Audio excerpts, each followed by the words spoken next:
Welcome back to the Michigan Business Beat on Michigan Business Network. Jeffrey Mosher sitting in for Chris Holman. No, not out on the road. I'm in our 109 East Oakland Avenue studios, just northeast of the State Capitol building in downtown Lansing, Michigan. And, well, this time around, we're reaching out over the phone lines to Southfield, Michigan, and Cliff Hammond, a shareholder with Foster Swift, Collins & Smith PC out of Southfield, although he occasionally works out of Lansing as well. And Foster Swift has about 5 locations across the state of Michigan. So, Cliff, welcome to the Michigan Business Beat.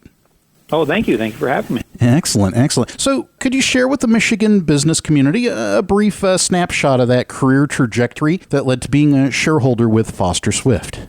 Sure. Yeah, actually, years ago, I actually was working with a local union as their in-house counsel, negotiating contracts and doing a lot of related labor matters. And then I transitioned over to the management side about 12 years ago, doing exclusively employment side work. And a lot of that entails negotiating with unions, doing employee handbooks with non-union employers, and then doing a lot of varied employment consulting on day-to-day issues you get with your employees, including how to talk to them, how to monitor them, handbooks, work rules, disciplining and responding to charges and litigation. And so that's what I do now with Foster Swift. And we do a tremendous amount of work on day-to-day operations because, as you know, laws change all the time, especially here in our current environment over the last several years here. We've seen some pendulum swings, and so that's what I do, and it keeps me pretty busy.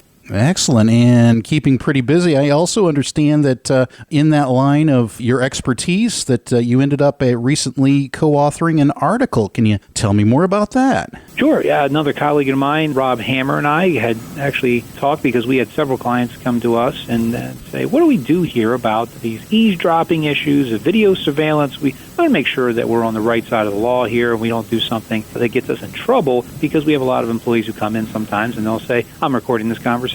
Or they may have a video surveillance camera idea. They may want to put a camera in to monitor their employees, and they say, we want to do it the right way. And we've had a number of people in different industries ask that question, and we thought, this is something that's really a hot topic for some reason. This is really coming up. So that's why we basically had put together this, and then we had talked to a couple of individuals, and the next thing you know, this is now the talk that we're having on the same issue. Excellent, excellent. So that's kind of like the 30,000-foot view of the article, but if it's appropriate, I'd love to drill down and here's some of the highlights that we'll have a link so that they can go and really dive into it themselves, but I'd love to hear some of the highlights on that article. Right. Well, there are two things that I believe that employees or employers sometimes are misguided on the idea of what can I do and not do if I have a video camera or if I'm recording. So we talk about Michigan. It's interesting. We have a law about eavesdropping here in the state of Michigan, and there's been some interpretations on that. And even if you were to read that statute, you would come away thinking, you know what, I can't record somebody unless I ask them point blank, is it okay if I record this? That's what you would think by reading it. But the way that the courts have actually looked at that is they said,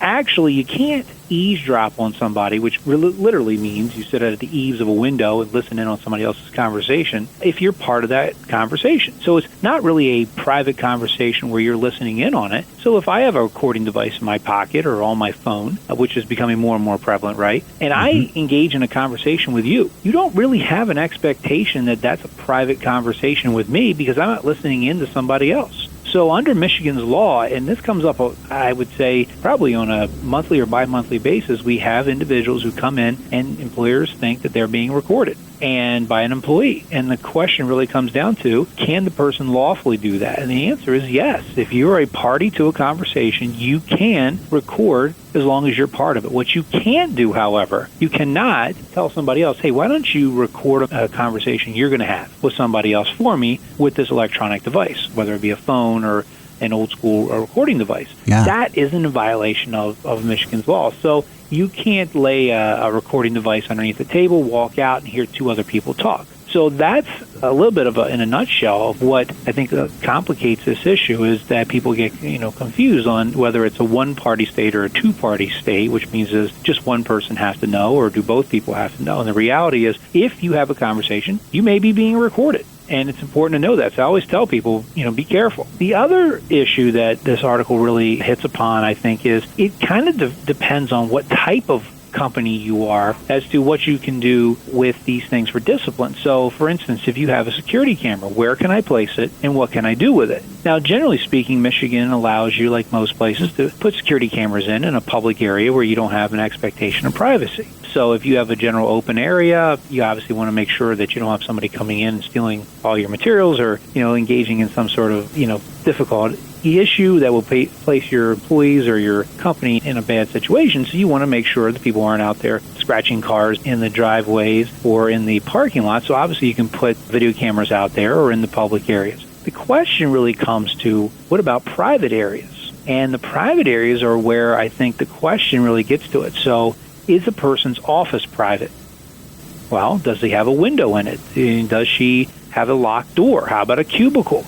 Then we have to start looking at, does a person have a reasonable expectation of privacy in that area? And the way you get around that, and what we try to address here in the article, is you don't have to tell somebody what the law is. The law is what the law is. If you have a private company, but you have a public area where people can come in and out, you can put your cameras in there. If you have a work area that's open to everybody else, you have no real expectation of privacy, you're probably going to be fine putting a camera in there. But just to make sure, in your employment packet, whether it be inside your handbook or a separate write-off, what you like to do is make sure that employees say, I have no expectation of privacy in my areas. Now, you can't put a camera in a bathroom or a changing room or someplace that you have a reasonable expectation of privacy. But just to make sure you have your belt and suspenders on, you make sure you line out in a written form for employees to sign that they understand they have no expectation of privacy. And this goes for monitoring emails that are used on your company system, and it goes for any other electronic device you might have for people as far as their computer and things of that nature. In the same way that you would have them sign off saying that I understand that I can monitor those and they will be monitored and there's no expectation of privacy in company equipment and in company areas, you would want to put that in writing so that no one has an argument about that, with obviously the fact that you don't want to be recording changing rooms in areas where you would have expectations.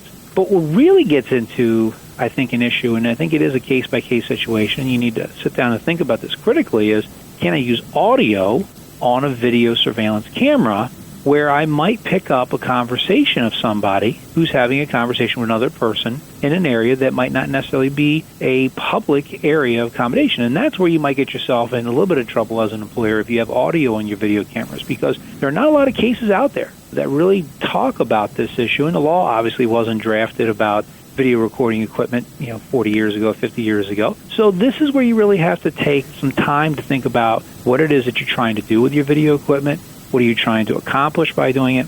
And then the final issue is obviously from a labor standpoint, when you discipline employees based on these video camera recordings, if you're non-union, you say you have an at-will employment relationship, you should generally be able to use that to work your way out. But if you have a union environment, well, you may have to negotiate about the placement of those cameras. And there's public sector employers and private sector employers, and there's a little bit of difference in what you can do in both of those sectors. So you have to know who you are and where you're going to put it, because if you're going to use cameras, you're going to place them in there without negotiating with the union might file a grievance or file some sort of charge with the federal labor agencies to say you should have bargained over that, or at least the effect that that's going to have on the workforce. So monitoring by video camera, some unions might say, is not the same as having a manager around who's obviously not in the sky 24 hours a day watching everything you do. So there are some variables here that we try to talk about and touch on in the article. Excellent. Well, Cliff, thank you so much. That's actually all the time we have for today, but I'd certainly love to have you back on a month or two or as convenient through Foster Swift to allow the Michigan business audience to be aware of some other issues regarding Michigan workplace policies as it's a fit. So thank you so much for being on the Michigan Business Beat today. Okay, thank you very much. Have a good day. Once again, we've been speaking with Cliff Hammond, a shareholder with Foster Swift, Collins & Smith, PC, out of Southfield, Michigan, although he does from time to time work out of the Lansing office as well. We'll be back with more on the Michigan Business Beat on Michigan Business Network.